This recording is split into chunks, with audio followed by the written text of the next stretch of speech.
இது என்னன்னு தெரியுதா? இது ஒரு புட்டு.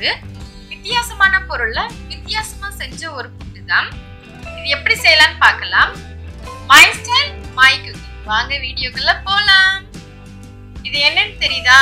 இது வந்து எங்க ஊர்ல கம்பு கிழங்குன்னு சொல்லுவாங்க. சில பேர் கப்பக்கிழங்கு, மரவள்ளிக்கிழங்கு அப்படின்னு சொல்லுவாங்க.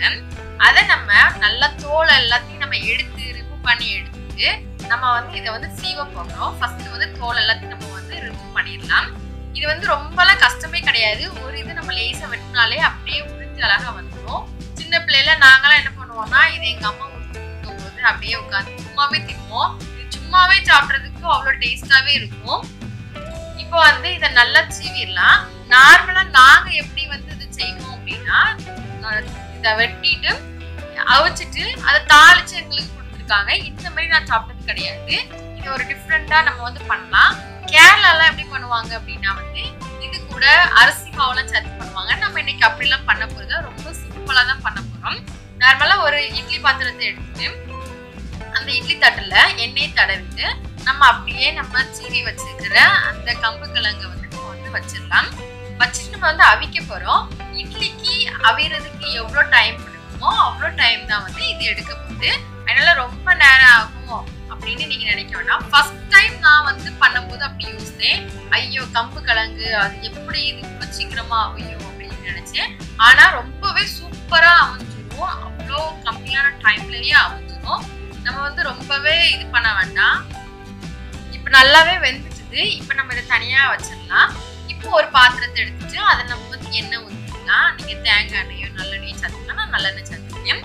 அப்புறமா நம்ம வந்து கடுகு நார்மலா தாளிக்கிற ஐட்டம் நம்ம சேர்க்க போறோம். எக்ஸ்ட்ரா ஒரே ஒரு இன்கிரீடியன்ட் சேர்க்க போறோம் நம்ம. இப்போ கருவேப்பிலை போட்டுடலாம். அதுக்கப்புறமா வெட்டி வச்சிருக்கிற வெங்காயம், அதுக்கப்புறமா வெட்டி வச்சிருக்கிற காஞ்ச மிளகாய் இதை போட்டுட்டு நல்லா நம்ம வந்து மிக்ஸ் பண்ணி விட்டுக்கலாம். மிக்ஸ் பண்ணி விட்டுட்டு நம்ம என்ன போட போறோம், இப்போ மஞ்சள் போட போறோம். எதுக்காக நம்ம சீக்கிரமாவே மஞ்சள் போடுறோம்னா, அந்த மஞ்சளோட பச்சை வாசனை வந்து நம்மளுக்கு வராம இருக்கிறதுக்காக தான் மஞ்சளும் உப்பும் ஆட் பண்ணிக்கலாம்.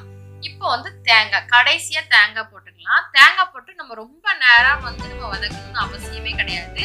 ஜஸ்ட் நம்ம வந்து மிக்ஸ் பண்ணி விட்டா போதும். அந்த மஞ்சள் அந்த மசாலா இது எல்லாமே நம்மளுக்கு சேர்ற மாதிரி மிக்ஸ் பண்ணி விட்டா போதும்.